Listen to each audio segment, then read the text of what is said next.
अलैहिस्सलाम का जब विसाल बाकमाल हुआ तो एक शख्स जो मेरे हुजूर के दीदार के लिए तरसता था वो ऐन उसी वक़्त आता है जब मेरे हुजूर अलैहिस्सलाम का विसाल बाकमाल हो जाता है।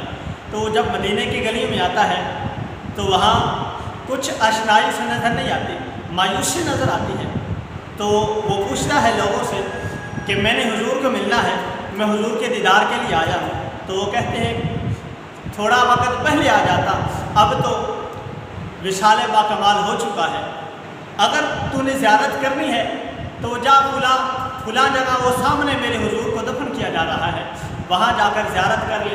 तो वो जब आदमी दौड़ कर आ रहा है, हुजूर सल्लल्लाहु अलैहि वसल्लम को लहद मुबारक में उतारा जा रहा है, तो हज़रत मौला अली रज़ी अल्लाह तआला अन्हु की निगाह उस शख्स पर पड़ती है। हज़रत मौला अली रज़ी अल्लाह तआला अन्हु ये मालूम कर लेते हैं कि यकीनन ये शख्स इतनी तेज़ी से हुजूर के दीदार के लिए आ रहा है, तो हुजूर अलैहिस्सलाम का दीदार इसे नसीब हो जाए तो ये बेहतर है। तो हज़रत मौला अली रज़ी अल्लाह तआला अन्हु बाकी साथियों से कहते हैं कि अभी हुजूर अलैहिस्सलाम की लहद मुबारक बंद न की जाए, 2 मिनट सब्र कर लीजिए, थोड़ा वेट कर लीजिए, वो शख्स आ रहा है, उसे हुजूर की ज़ियारत करने दीजिए। तो वो आता है, इस हालत में हुजूर की ज़ियारत करता है कि हुजूर अलैहिस्सलाम को अपनी लहद मुबारक में उतारा जा रहा था।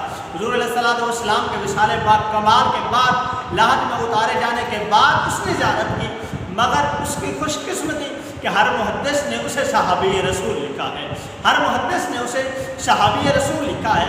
आज हैरत होती है कि हज़रत अमीर मुआविया रज़ी अल्लाह तआला अन्हु जो कि कातिब वही है और उनकी शान में हुजूर अलैहिस्सलाम की हदीस मुबारका भी मिलती हैं, बुखारी शरीफ में उनके शान में हदीस मुबारका है, मगर उन्हें लोग गाली गलौज देते हैं।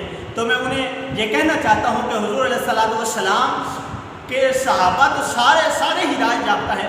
जब अल्लाह ने फरमा दिया रज़ी अल्लाहु अन्हुम व रदू अन, तो बात ख़त्म हो गई। अल्लाह फरमाता है मैं इनसे राज़ी हूँ, ये मुझसे राज़ी हैं। अब तुम्हें ईमान बर्बाद करने का क्या फ़ायदा, तुम अपने ईमान बर्बाद करते हो और सहाबी रसूल तक कुछ नहीं जाता, उनके दर्जात तो अल्लाह तबारक व तआला के यहाँ और बुलंद हो जाते हैं। तो मेरा ये कहने का मकसद ये है कि ये वक्त बहुत नाजुक है, अपने ईमानों को बचाइए, खारजियों और रफजियों के कहने पर अपने ईमानों को बर्बाद मत कीजिए।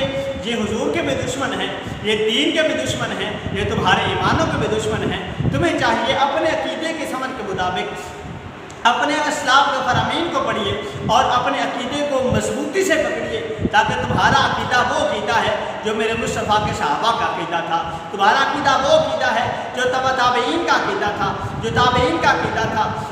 सारे अस्लाफ की नज़र तुम्हारे तक है, तुम्हारे अकीदे तक है, तो तुम्हारा अकीदा सच्चा है। अपने अकीदे के ऊपर नज़र डालिए और गैरों की बातों को छोड़कर अपने अकीदे को अपनाइए और हर सहाबी को उसके मकाम तक उसे जानिए, उसके मकाम का जो हुजूर अलैहिस्सलाम ने उन्हें मकाम दिया है, जो अल्लाह रसूल ने मकाम दिया है, उस मकाम के मुताबिक उनकी अज़मत को मानिए। ये नहीं कि तुम अपने ईमानों को इस लिहाज से बर्बाद करो, हालांकि अल्लाह फरमा रहा है कि मैं उनसे राज़ी हूँ, वो मुझसे राज़ी हैं, तो तुम्हें अपने ईमान बर्बाद करने की ज़रूरत नहीं। लिहाजा अपने ईमानों को बचाइए, ये वक्त नसाज है, खुदारा अपने ईमानों को